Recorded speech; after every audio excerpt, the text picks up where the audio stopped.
आप सबको राधे राधे। आपकी गायिका शोभा पांडे बहुत सुंदर प्यारा सा चुटकुला नाच गीत लेके आगे बनी, आप लोग सुनी जा।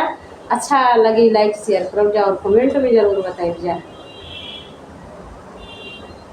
काला कातावा से उड़नी जहाज आवेला, काला कातावा से उड़नी जहाज आवेला।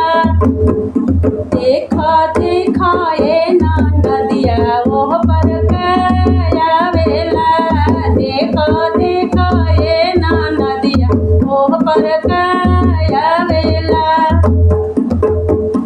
ओह पर साड़ी आवेला, ओह पर साया आवेला, ओह पर साड़ी आवेला, ओह पर साया आवेला।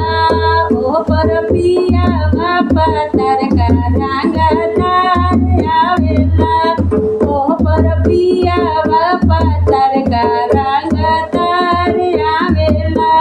देखा देखा ये नदिया ओह पर आवेला, देखा देखा ये नदिया ओह पर आवेला। ओह पर टीका आवेला, ओह पर नथिया आवेला, ओह पर टीका आवेला, ओह पर नथिया आवेला।